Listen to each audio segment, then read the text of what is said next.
শিক্ষার্থী বন্ধুরা আসসালামু আলাইকুম। অ্যাকাউন্টিং ক্লাসে স্বাগত জানাচ্ছি। আমি সোহেল রানা। আজ আমি আবারও আপনাদের সামনে হাজির হয়েছি নতুন একটি ভিডিও নিয়ে। আমার আজকের ভিডিওর বিষয় হলো একাদশ ও দ্বাদশ শ্রেণীদের হিসাব বিজ্ঞান প্রথম পত্রের দ্বিতীয় অধ্যায় হিসাবের বৈষম্য থেকে। আর যে প্রশ্নটি সমাধান করব সেটি ঢাকা বোর্ডে 2024 সালে এসেছিল। তো চলুন আগে আমরা অঙ্কটি পড়ে নিই। জনাব মারুফা 2023 সালের 1 জানুয়ারি নগদ 50,000 টাকা এবং 40,000 টাকা ব্যাংক উদ্বৃত্ত নিয়ে কারবার শুরু করেন। উক্ত মাসে তার অন্যান্য লেনদেনগুলো নিম্নরূপ। এরপরে 2023 সালের জানুয়ারি মাসের কিছু লেনদেন দেওয়া আছে। আর করণীয় কতে বলা হয়েছে কোন কোন তারিখের লেনদেনগুলো নগদান বইতে প্রদর্শিত হবে না তার পরিমাণ নির্ণয় করো। তার মানে যে সকল লেনদেন নগদান বইতে প্রদর্শিত হবে না তার মোট টাকা নির্ণয় করতে বলা হয়েছে। তো প্রথমে জেনে নিই নগদান বইতে প্রদর্শিত হবে আসলে কোন লেনদেনগুলো। যে সকল লেনদেন নগদে এবং চেক বা ব্যাংকের মাধ্যমে সম্পাদিত হবে সেই সকল লেনদেনই কেবলমাত্র নগদান বইতে লিপিবদ্ধ হবে, আর বাকি লেনদেনগুলো নগদান বইতে লিপিবদ্ধ হবে না। তো চলুন সেগুলো শুরু করা যাক। তো প্রথমে দেখেন 8 তারিখে বলা হয়েছে রাফিয়ার কাছ থেকে পণ্য ক্রয় 1,50,000 টাকা। এটা হলো ধারে, কারণ কি? কারণ নাম উল্লেখ রয়েছে। মনে রাখবেন ক্রয় এবং বিক্রয়ের সময় যার কাছ থেকে ক্রয় করা হচ্ছে অথবা যার কাছে বিক্রি করা হচ্ছে সেই ব্যক্তির নাম যদি উল্লেখ থাকে আর সেক্ষেত্রে নগদ কথা উল্লেখ না থাকলে তাহলে আমরা ধরে নেব এটা ধারে ক্রয়, সেই জন্য এটা নগদান বইতে আসবে না। তার মানে এটা এখানে লিখতে হবে। তো আমরা এখানে দেখেন 2023 এরপর জানুয়ারি 8 আমরা লিখব রাফিয়ার কাছ থেকে পণ্য ক্রয়। রাফিয়ার কাছ থেকে পণ্য ক্রয়। রাফিয়ার কাছ থেকে পণ্য ক্রয় কত? 1,50,000। আমরা প্রথম টাকার ঘরে 1,50,000 টাকা লিখলাম।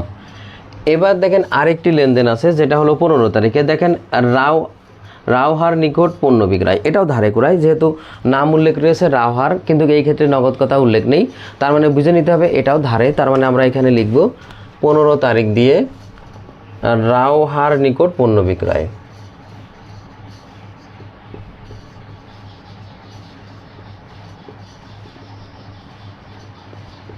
তো রাওহার নিকট পণ্য বিক্রয় কত? 30,000 টাকা।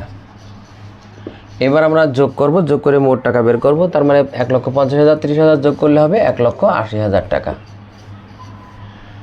যেটা হলো নগদান বইতে লিপিবদ্ধ হবে না বা প্রদর্শিত হবে না। এটাই ছিল ক প্রশ্নের সমাধান। এবার খতে দেখেন বলা হয়েছে 1, 2, 5 ও 8 তারিখের লেনদেনগুলো জাবেদা লেখো, ব্যাখ্যার দরকার নেই।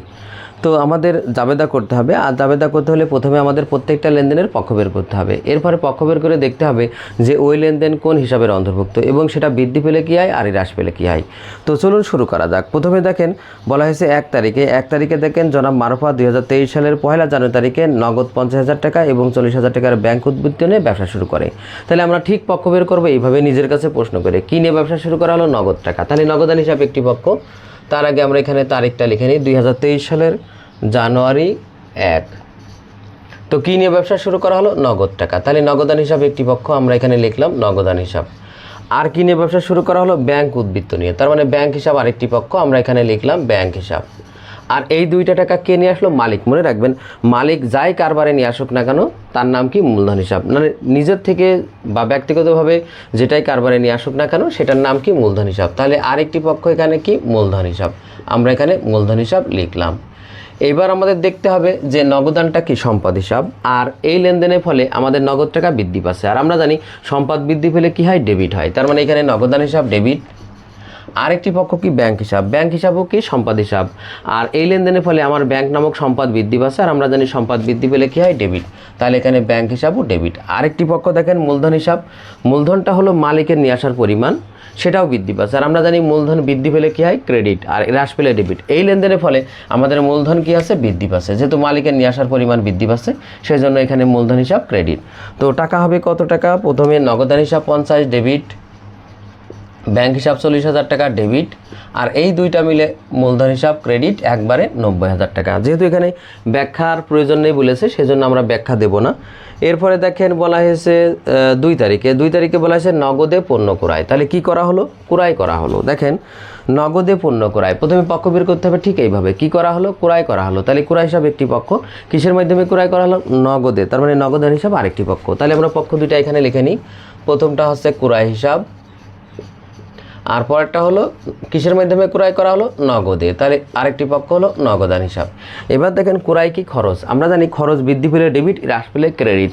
এই লেনদেনের ফলে আমাদের ক্রয় নামক খরচ বৃদ্ধি পাচ্ছে, যেহেতু ক্রয় করা হলো তার মানে ক্রয় বৃদ্ধি পাচ্ছে, তাই এখানে ক্রয় হিসাব ডেবিট। আরেকটি পক্ষ হলো নগদান হিসাব। আমরা জানি নগদান হিসাব সম্পদ, আর সম্পদ বৃদ্ধি পেলে ডেবিট, হ্রাস পেলে ক্রেডিট। যেহেতু আমরা নগদে ক্রয় করছি তার মানে আমাদের কাছ থেকে নগদ টাকা চলে যাচ্ছে, তার মানে নগদ টাকা হ্রাস পাচ্ছে। যেহেতু নগদ টাকায় হ্রাস পাচ্ছে তার মানে সম্পদ হ্রাস পাচ্ছে, তাই নগদান হিসাব এখানে ক্রেডিট হবে। আর টাকা হবে কত, টাকা হবে 40,000 টাকা। আমরা প্রথমে ডেবিট ঘরে 40,000 টাকা লিখব, ক্রেডিট ঘরে ওই একই টাকা লিখব। এবার দেখেন 2 তারিখের পরে আমাদের বলেছে 5 তারিখে বলেছে নগদে পণ্য বিক্রয়। তা এইটাও ওই একইভাবে কি করা হলো, বিক্রয় করা হলো কিসের মাধ্যমে, নগদে। তাহলে আমরা এইভাবে আগে পক্ষটা লিখে নেব, একটি হলো নগদান হিসাব, আরেকটি হলো বিক্রয় হিসাব। এবার দেখেন নগদানটা কি, সম্পদ। এই লেনদেনের ফলে আমরা যেহেতু নগদে বিক্রি করছি তার মানে আমাদের কারবারে নগদ টাকা আসছে, তার মানে নগদ সম্পদ বৃদ্ধি পাচ্ছে। আর আমরা জানি নগদ সম্পদ বৃদ্ধি পেলে ডেবিট, তাই এখানে নগদান হিসাব ডেবিট। আরেকটি পক্ষ হলো বিক্রয় হিসাব। বিক্রয় একটি আয় হিসাব, আর আয় বৃদ্ধি পেলে ক্রেডিট, হ্রাস পেলে ডেবিট। তো যেহেতু আমরা বিক্রয় করছি তার মানে কি আমাদের বিক্রয় নামক একটা আয় বৃদ্ধি পাচ্ছে, সেজন্য এখানে বিক্রয় হিসাব কী হবে, ক্রেডিট হবে। টাকা কত, টাকা হলো 1,20,000। আমরা ডেবিট ঘরে 1,20,000 টাকা লিখব, ঠিক একইভাবে ক্রেডিট দিকেও 1,20,000 টাকা লিখব। 5 তারিখের পরে দেখেন বলা হয়েছে যে 8 তারিখে রাফিয়ার কাছ থেকে পণ্য ক্রয় 1,50,000 টাকা। ঠিক এইটারও আমাদের পক্ষ বের করতে হবে। এইভাবে কি করা হলো, ক্রয় করা হলো। কার কাছ থেকে ক্রয় করা হলো, রাফিয়ার কাছ থেকে। এখানে দেখেন নাম উল্লেখ আছে রাফিয়া, কিন্তু নগদ বা ধারে বলা নেই, তার মানে বুঝে নিতে হবে যে এটা ধারে ক্রয়। তো আরেকটি পক্ষ মানে ধারে ক্রয়, তার মানে কি যে আমরা যার কাছ থেকে ক্রয় করলাম সে আমাদের কাছ টাকা পাবে, আর ক্রয়ের ফলে যারা আমাদের কাছ টাকা পাবে তাদেরকে পদেই বা পাওনাদার বলা হয়। তাহলে আরেকটি পক্ষ হলো কি, পাওনাদার হিসাব বা পদেই হিসাব। তাহলে আমরা এখানে 8 তারিখে প্রথমে কি ক্রয় করা হলো, তাহলে ক্রয় হিসাব একটি পক্ষ, যেহেতু ধারে ক্রয় করা হলো তাহলে আরেকটি পক্ষ হলো পদেই বা পাওনাদার, আমরা পদেই লিখলাম। এইবার দেখেন ক্রয়টা কি, খরচ বৃদ্ধি পেলে কি হয়, ডেবিট। এই লেনদেনের ফলে যেহেতু আমরা ক্রয় করছি তার মানে ক্রয় নামক আমাদের খরচ বৃদ্ধি পাচ্ছে, তাই এখানে ক্রয় হিসাব ডেবিট হবে। আরেকটি পক্ষ পদেই মানে দায়, তার মানে আমরা যার কাছ থেকে ক্রয় করলাম সে আমার কাছ টাকা পাবে। আর আমরা জানি দায় বৃদ্ধি পেলে ক্রেডিট, আর হ্রাস পেলে ডেবিট। যেহেতু যার কাছ থেকে ক্রয় করলাম সে আমাদের কাছ পাবে, তার মানে আমাদের একটা দায় বৃদ্ধি পেল, সেই কারণে এখানে পদেই হিসাব কী হবে, ক্রেডিট হবে। আর টাকা হবে কত, 1,50,000 টাকা। তার মানে ডেবিট ঘরে আমরা 1,50,000 টাকা লিখব, ঠিক একইভাবে ক্রেডিট দিকেও আমরা 1,50,000 টাকা লিখব। এটাই ছিল আমাদের খ প্রশ্নের সমাধান। এবার গতে দেখেন বলা হয়েছে লেনদেনগুলোর সাহায্যে একটি 3 ঘোড়া নগদান বই প্রস্তুত করো। তো এর জন্য আমাদের একটি ছক লাগবে। ছক দেখেন, প্রথমে জনাব মারুফার 3 ঘোড়া নগদান বই, এরপরে বাম পাশে ডেবিট, ডান পাশে ক্রেডিট। এরপরে মাঝখান থেকে দেখেন ভাগ হবে, বাম পাশেও যে ঘর হবে ডান পাশেও সেই ঘর হবে। বাম পাশে দেখেন তারিখ, বিবরণ, ভাষার নম্বর, খতিয়ান পৃষ্ঠা, নগদ টাকা, ব্যাংক টাকা, বাটা টাকা। ঠিক ক্রেডিট দিকেও দেখেন তারিখ, বিবরণ, ভাষার নম্বর, খতিয়ান পৃষ্ঠা, নগদ টাকা, ব্যাংক টাকা, বাটা টাকা। তো যেহেতু এখানে 3 ঘোড়া নগদান বই করতে বলা হয়েছে তাই টাকার ঘর দেখেন 3টি আছে, নগদ টাকা, ব্যাংক টাকা আর বাটা টাকা। মনে রাখবেন 2 ঘোড়া নগদান আর 3 ঘোড়া নগদান একই, তবে শুধু পার্থক্য হলো এই বাটার ঘরটা। তো মনে রাখবেন আরেকটি বিষয় যে এখানে যে লেনদেন যেদিকে বসবে তার বাটার টাকাটাও সেদিকে বসবে। এবার আমরা 3 ঘোড়া নগদান বইয়ের নিয়মটা জেনে নিই। প্রথমে আমরা মনে রাখবো নগদ লেনদেন ছাড়া নগদান বইতে আসবে না। এখন নগদ লেনদেন হওয়ার শর্ত হলো যে সকল লেনদেন নগদে এবং চেকের মাধ্যমে বা ব্যাংকের মাধ্যমে সম্পাদিত হয় সেগুলোই মূলত নগদ লেনদেন। এই ক্ষেত্রে অনগদ লেনদেন বা ধারের লেনদেনগুলো আসবে না। তো প্রথম এর নিয়মটা কি সেটা আরেকটু জেনে নিই। যে প্রথমত আমরা জাবেদা করব, জাবেদা করার পর যদি দেখি জাবেদায় নগদান হিসাব বা ব্যাংক হিসাব এসেছে তার বিপরীত এন্ট্রি তখন আমরা লিখব ঠিক এইভাবে। জাবেদায় যদি নগদান হিসাব অথবা ব্যাংক হিসাব ডেবিট হয় তাহলে ডেবিট দিকে তার বিপরীত এন্ট্রি, আর টাকা হবে যদি নগদান হিসাব আসে তাহলে নগদের ঘরে, যদি ব্যাংক হিসাব আসে তাহলে ব্যাংকের ঘরে। আবার যদি জাবেদা করার পর যদি দেখি নগদান হিসাব অথবা ব্যাংক হিসাব ক্রেডিট হয়েছে তাহলে ক্রেডিট দিকে তার বিপরীত এন্ট্রি লিখবো, আর টাকা লিখবো যদি নগদান হিসাব আসে তাহলে নগদের ঘরে, আর যদি ব্যাংক হিসাব আসে তাহলে ব্যাংকের ঘরে। আরেকটি বিষয় হলো জাবেদা করার পর যদি দেখি যে নগদান অথবা ব্যাংক উভয় হিসাব এসেছে সেই ক্ষেত্রে তাকে কন্ট্রা এন্ট্রি বলা হয়। সেক্ষেত্রে ডেবিট আইটেম ক্রেডিট দিকে যাবে, ক্রেডিট আইটেম ডেবিট দিকে যাবে, তবে টাকা হবে বিপরীত ঘরে। তো চলুন সেটা শুরু করা যাক। প্রথমে দেখেন জনাব মারুফা 2023 সালের 1 জানুয়ারি তারিখে নগদ 50,000 টাকা এবং 40,000 টাকা ব্যাংক উদ্বৃত্ত নিয়ে ব্যবসা শুরু করেন। এইটা প্রথমে আমরা যেহেতু নগদান হিসাব করছি, আমরা এটা প্রথম নগদান বই করছি, আমরা প্রথমে এটা কি করব, ব্যালেন্স বিডি বলে শুরুতেই লিখে নেব ব্যালেন্স বিডি জানুয়ারির 1 তারিখে নগদের ঘরে নগদ টাকা, ব্যাংকের ঘরে ব্যাংক টাকা। যদি উদ্বৃত্ত বলে থাকে তাহলে শুরুতেই আমরা এটা কি করব, আমরা ব্যালেন্স বিডি বলে লিখে নেব। তো নগদের ঘরে কত 50,000 আর ব্যাংকের ঘরে কত 40,000 আমরা লিখলাম। এইবার দেখেন 2 তারিখে বলা হয়েছে, জানুয়ারি 2 তারিখে বলা হয়েছে যে নগদে পণ্য ক্রয়, এটা নগদ লেনদেন, তাহলে এটা অবশ্যই নগদান বইতে আসবে। আর প্রথমেই আমাদের কাজ হবে জাবেদা করা। ঠিক এইভাবে কি করা, মানে জাবেদার নিয়ম আপনারা জানেন, এখানে আমি জাবেদার নিয়ম শেখাচ্ছি না। তো এখানে আমাদের প্রথমে জাবেদা করলে আসবে ক্রয় ডেবিট, নগদান ক্রেডিট। এখানে দেখেন নগদান কি হয়েছে, ক্রেডিট হয়েছে, তাহলে এটা ক্রেডিট দিকে আসবে। এটা 2 তারিখে, তাহলে আমরা নগদান বিপরীত এন্ট্রি কি ক্রয় হিসাব, তাহলে আমরা এখানে ক্রয় হিসাব লিখবো। আর যেহেতু নগদান হিসাব ক্রেডিট হয়েছে তাই নগদের ঘরে টাকা হবে কত টাকা, 40,000 টাকা। এবার দেখেন 5 তারিখে বলা হয়েছে নগদে পণ্য বিক্রয়, এর জাবেদা করলে আসে নগদান ডেবিট, বিক্রয় ক্রেডিট। তাহলে এখানে নগদান কি ডেবিট দিকে, তাহলে ডেবিট দিকে তার বিপরীত এন্ট্রি লিখবো। তাহলে আমরা এখানে জানুয়ারির এটা হলো 5 তারিখে বিপরীত এন্ট্রি এখানে কি নগদানের বিক্রয় হিসাব, তাহলে বিক্রয় হিসাব বলে লিখবো। টাকা লাগবো নগদের ঘরে, কারণ যেহেতু জাবেদায় নগদান হিসাব ডেবিট হয়েছে সেই জন্য। মনে রাখবেন, আর একটু বলি, এখানে জাবেদা করলে আসছে নগদান ডেবিট, বিক্রয় ক্রেডিট। যেহেতু নগদান ডেবিট তাই ডেবিট দিকে বসবে, তার বিপরীত এন্ট্রি বিক্রয় হিসাব বলে টাকা বসবে নগদের ঘরে। এরপরে দেখেন পরেরটা 8 তারিখে বলা হয়েছে রাফিয়ার কাছ থেকে পণ্য ক্রয় 15,000 টাকা, এটা ধারে, এই জন্য এটা আসবে না। এরপরে দেখেন 12 তারিখে বলা হয়েছে যে জনাব ফিজারের কাছে পাওনা 30,000 টাকা 10% বাটায় পাওয়া গেল। তার মানে ফিজারের কাছে আমরা টাকা পেতাম কত, 30,000 টাকা, সেই টাকার বিপরীতে আমরা 10% বাটায় এখন টাকাটা পাচ্ছি। তার মানে 10% করলে হয় কত, 3,000 টাকা। তার মানে ফিজারের কাছ থেকে আমরা এখন কত টাকা পাচ্ছি, 3,000 টাকা বাদে 27,000 টাকা। তাহলে জাবেদা করলে এখানে আসবে নগদান হিসাব ডেবিট, বাটা হিসাব ডেবিট, আর পদেই বা ফিজার হিসাব ক্রেডিট। তো যেহেতু আমরা এখানে নগদান হিসাব মানে নগদান বই করছি, আর যেহেতু ডেবিট নগদান হিসাব এসেছে, তাহলে আমরা এটা ডেবিট দিকে লেনদেন লিখব। তাহলে দেখেন 5 তারিখের পরে আমরা এখানে লিখব 12 তারিখ। আর যেহেতু নগদান ডেবিট, বাটা ডেবিট আর পদেই ক্রেডিট, আমরা এখানে পদে হিসাব লিখব, নগদের বিপরীত এন্ট্রি। টাকা লিখব, দেখেন নগদের ঘরে কত 27,000, কারণ 30,000 টাকা আমরা তার কাছে পেতাম, 10% বাটা করলেই 3,000 হয়, 3,000 বাদ দিলে আমরা পাচ্ছি কত, 27,000। আর বাটার ঘরে কত, 3,000 হবে। তাহলে দেখেন এখানে আসছিল নগদান হিসাব ডেবিট, বাটা ডেবিট আর পদেই ক্রেডিট। যেহেতু নগদের বিপরীত এন্ট্রি এখানে পদে হিসাব, তাই পদে হিসাব বলে লিখলাম। আর যেহেতু নগদান ডেবিট এসেছে তাই ডেবিট দিকে টাকা নগদান হিসাব ডেবিট হয়েছে তাই নগদের ঘরে টাকা লিখলাম। আর বাটা ওই লেনদেনটার বাটার টাকা বাটার ঘরে হবে এই পাশেই। এবার 12 তারিখের পরে দেখেন 15 তারিখে বলা হয়েছে রাওহার নিকট পণ্য বিক্রয় 30,000 টাকা, তার মানে এটা ধারে, এটা আসবে না। এরপরে দেখেন রাওহার নিকট পাওনা টাকা পূর্ণ নিষ্পত্তিতে 29,000 টাকা পাওয়া গেল। তার মানে রাওহার নিকট যে আমরা 30,000 টাকা বিক্রি করেছিলাম সেখান থেকে এখন আমরা কত, 29,000 টাকা পেলাম। তাহলে আমাদের জাবেদা হবে, দেখেন রাওয়ার কাছ থেকে পাচ্ছি কত টাকা, নগদে 29,000 টাকা। তার মানে আমাদের নগদান হিসাব ডেবিট 29,000 টাকা। পাচ্ছিনে কত, মনে রাখবেন পূর্ণ নিষ্পত্তি মানে বাকি যে 1,000 টাকা এটা বাটা, পূর্ণ নিষ্পত্তি মানে লেনদেন পূর্ণ নিষ্পত্তি করা হচ্ছে, বাকি টাকাটা আমরা ছাড় দিয়ে দিচ্ছি। তাহলে বাটা হচ্ছে কত, 1,000 টাকা বাটা। আরেকটি হলো যে কার কাছে পেতাম আমরা, দেনাদারের কাছে। তার মানে রাওয়ার হিসাব আমাদের কী ছিল, দেনাদার ছিল, তার মানে দেনাদার হিসাব ক্রেডিট হবে। তার মানে জাবেদাটা আরেকটু বলি, প্রথমত নগদান হিসাব ডেবিট 29,000 টাকা, বাটা হিসাব ডেবিট 1,000 টাকা, আর রাওয়ার বা হলো প্রাপ্য হিসাব ক্রেডিট একবারে 30,000 টাকা। তো এখানে আমরা কয় তারিখ, এটা 20 তারিখ। তার মানে আমরা এখানে প্রাপ্য হিসাব অথবা রাওহার হিসাব লিখব। প্রাপ্য হিসাব লিখলাম। তো আমরা এখানে জাবেদা আসছে নগদান হিসাব ডেবিট 29,000 টাকা, বাটা হিসাব ডেবিট 1,000 টাকা, আর একবারে রাওয়ার হিসাব ক্রেডিট 30,000 টাকা। সেই জন্য নগদের বিপরীতে এন্ট্রি রাওয়ার হিসাব ছিল বা প্রাপ্য হিসাব ছিল, সেটা আমরা এখানে লিখলাম। নগদের ঘরে 29,000 টাকা আর বাটার ঘরে 1,000 টাকা। এরপরে দেখেন 25 তারিখে ব্যাংক থেকে উত্তোলন করা হলো।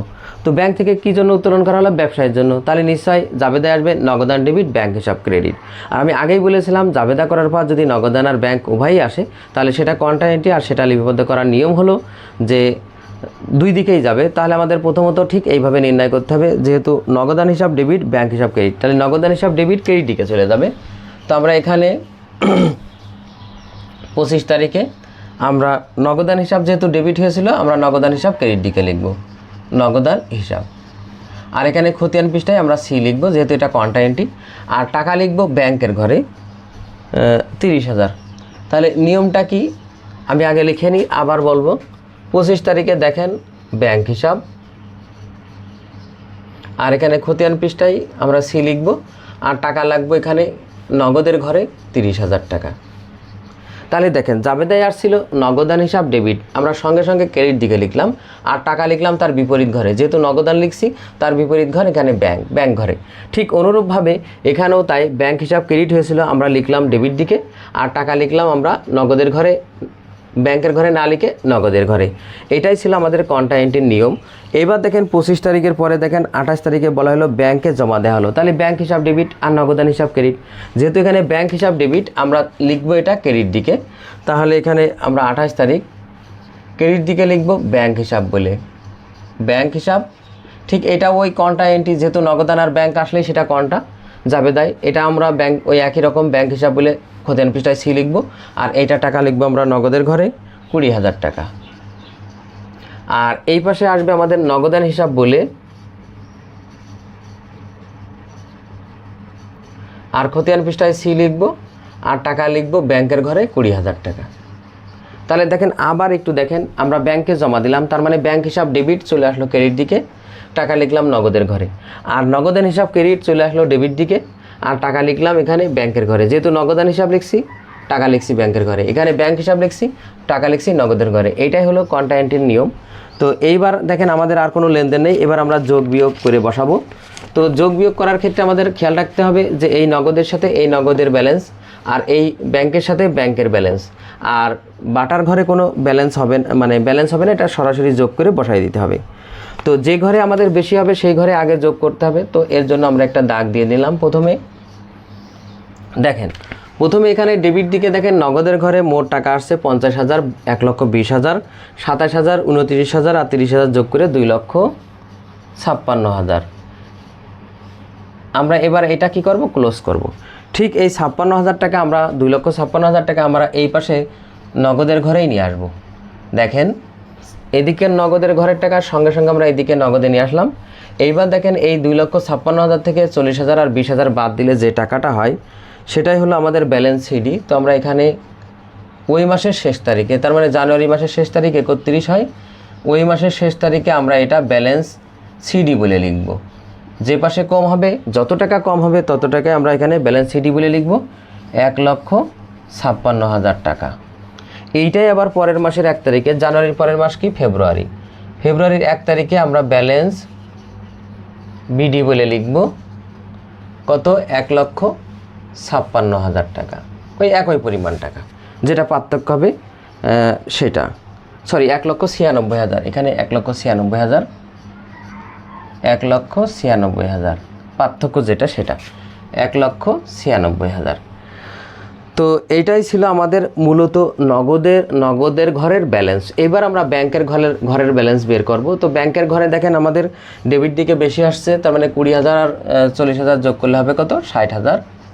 তো আমরা এখানে 60,000 এরপরে ক্লোজ করব। ঠিক একইভাবে 60,000 টাকা আমরা ব্যাংকের ক্রেডিট দিকে নিয়ে আসলাম। এবার দেখেন পার্থক্যটা আমাদের আগের মতোই, 60,000 থেকে এই 30,000 বাদ দিলে আমাদের হয় কত, 30,000, সেইটা আমরা এই ব্যালেন্স সিডি বলে লিখব। ওইটাই আবার আমরা ওই একইভাবে এই পাশে ব্যালেন্স সিডি বলে লিখব। দেখেন ব্যালেন্স বিডি বা সিডি লেখাই আছে, সেজন্য শুধুমাত্র আমরা ওখানে টাকা লিখে দিলেই হবে, নতুন করে আর ব্যালেন্স সিডি বিডি লেখা লাগবে না। আর এবার বাটার ঘরে দেখেন, এই পাশে বাটার ঘরে কোনো টাকা নেই, এই পাশে দেখেন 3,000 আর 1,000 মিলে কত, 4,000 টাকা। তো এইটাই ক্লোজ করে দিতে হবে। তো এটাই ছিল আমাদের গ প্রশ্নের সমাধান। তো ছাত্রছাত্রী বন্ধুরা, আজ এ পর্যন্তই। আমার ভিডিওটি কেমন হলো অবশ্যই কমেন্ট করে জানাবেন। যদি ভিডিওটি ভালো লেগে থাকে অবশ্যই ভিডিওটিতে একটি লাইক দেবেন। এছাড়াও অন্যান্য বন্ধুদের দেখার সুযোগ করার জন্য অবশ্যই ভিডিওটি শেয়ার করবেন। আর আমার চ্যানেলে আপনি নতুন হয়ে থাকলে অবশ্যই চ্যানেলটি একটু সাবস্ক্রাইব করে নেবেন।